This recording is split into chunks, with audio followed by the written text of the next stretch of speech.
Señor ministro, hace un par de días hemos escuchado al presidente del Gobierno confesar, hemos escuchado con perplejidad cómo ha confesado ser capaz de adelantar ningún tipo de acontecimiento salvo uno, relativo al futuro penal de una infanta de España.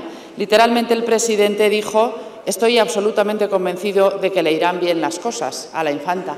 Y yo le pregunto, puesto que mi pregunta trata sobre cómo va a proteger el Gobierno a los fiscales para que hagan bien su trabajo, yo le pregunto cómo tenemos que interpretar estas palabras del presidente. Tenemos que interpretar que tiene una información que, por supuesto, le pido que comparta con los grupos parlamentarios de manera inmediata. Tenemos que interpretarlo como un buen deseo, que en ese caso resulta incomprensible, puesto que no entendemos por qué el Gobierno no desea que le vaya bien a la hacienda pública, que es la perjudicada en este caso, podría ser, en el caso de confirmarse los delitos que están en juego.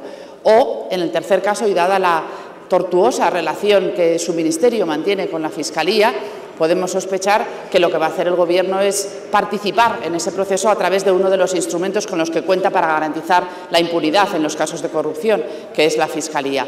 Sea como sea, señor ministro, si el Gobierno, como está haciendo en otros casos, está ejerciendo ese poder que tiene a través de la Fiscalía para decidir el destino de los imputados por casos de corrupción, le pido también que nos aclare cómo le van a ir las cosas al señor Bárcenas. ¿Le van a ir bien las cosas al señor Blesa? ¿Cómo le van a ir las cosas al señor Rato? ¿Cómo le va a ir a Narcís Serra? ¿Cómo le va a ir a Oriol Pujol? ¿Cómo le va a ir a Matas? ¿Cómo le va a ir a Fabra?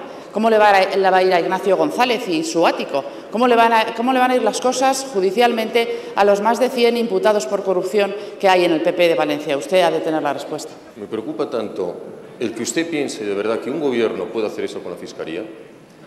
Me preocupa tanto, de verdad, el que usted no sepa que la Fiscalía no pertenece al Poder Ejecutivo, que está regulada en el artículo 124 de la Constitución, en el título sexto de nuestra Constitución, que regula el Poder Judicial, no en el título que regula el Gobierno.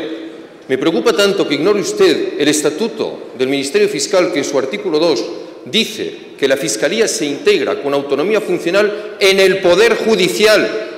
Me preocupa tanto que no sepa usted que el Gobierno no puede dar ninguna orden al fiscal sin que lo sepa usted, porque estamos sometidos al principio de transparencia y tiene que ser por acuerdo de Consejo de Ministros y sometido después a la Junta de Fiscales de Sala del Tribunal Supremo.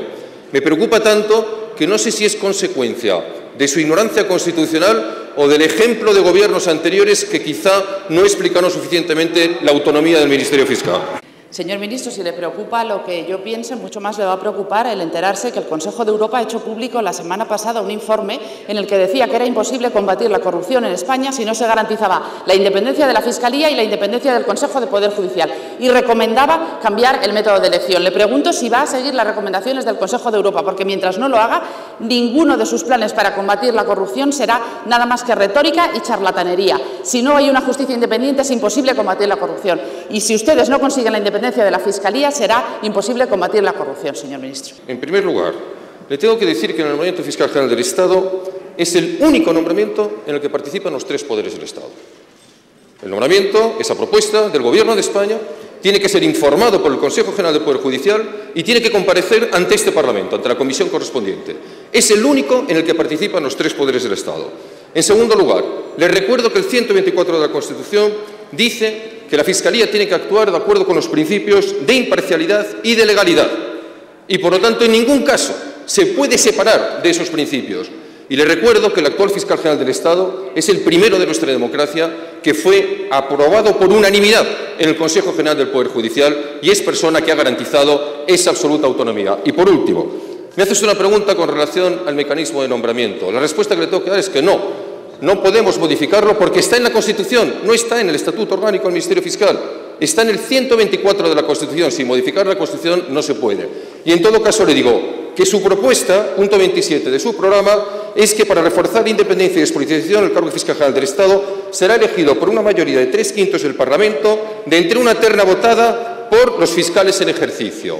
Es decir, que si este Parlamento elige un órgano por 3/5 ante una propuesta de los titulares, ¿es independiente? Eso hicimos con el Poder Judicial y ustedes se opusieron.